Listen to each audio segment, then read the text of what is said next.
In the bustling city of Lagos, Ibrahim and Chuka sat on an old wooden bench, clutching crumpled coins they had saved over months.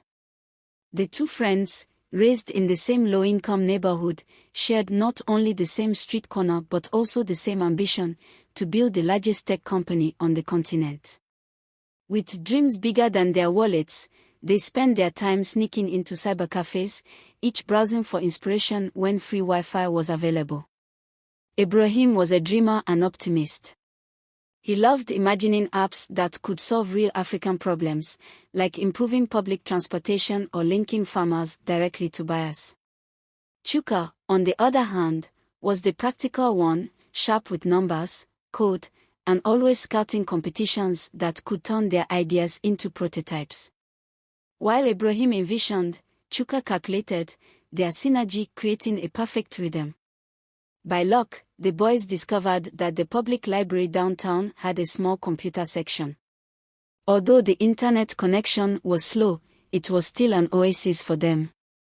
They would sneak in after school, pretending to borrow books, but their real mission was to code late into the evening until the staff locked up.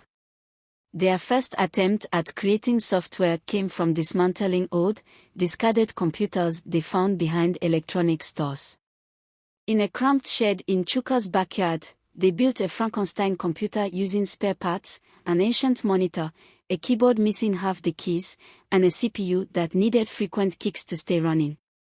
With no access to tutorials, they taught themselves programming from outdated books and PDFs they downloaded during brief moments of internet access.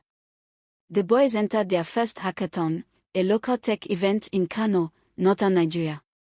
They pooled all their savings to afford the bus fare, arriving in the bustling city with only enough money for water and street food. Their project, a mobile app that connected farmers with buyers in urban markets, was born from conversations they'd had with Ibrahim's uncle, a struggling tomato farmer. At the hackathon venue, their old laptop with a broken screen was a source of laughter for some contestants. But when it came time to pitch their idea, Ibrahim's storytelling and Chuka's demo captured the judges' attention. Although they didn't win first prize, they earned a small grant and gained mentors who saw their potential. This gave them the confidence to take the next step, turning their dream into a business. With their tiny grant, the friends rented a one-room workspace in Onitsha, a commercial hub filled with entrepreneurial energy. Surrounded by traders, they found inspiration in the chaotic markets, where people hustled daily just to make ends meet. They started working on a platform called AgroLink, aimed at streamlining farm-to-table transactions for small-scale farmers. Days blurred into nights as they coded, pitched their ideas, and tried to navigate power outages and network failures. Their breakthrough came during the rainy season. A tech investor visiting Onitsha saw their resilience, coding in candlelight after hours of blackouts, and decided to fund them with a seed investment. It was small, but it gave them breathing room and allowed them to hire 2 part-time developers from a local university. Their dream was starting to take shape, but the journey was far from over. Years later, Ibrahim and Chuka stood on a stage at the Tech in Africa Summit in Nairobi, Kenya. Their platform, now called TerraTech, had grown to serve farmers and traders across multiple African countries.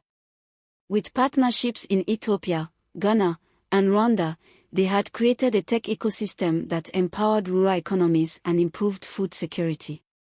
The two friends, once mocked for using recycled computers, were now celebrated as Africa's leading innovators.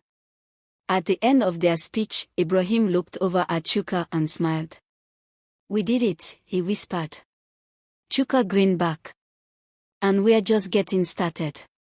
As the crowd applauded, the boys knew that their success wasn't just about becoming rich or famous, it was proof that with grit, friendship, and 2 coins of determination, any dream could come true.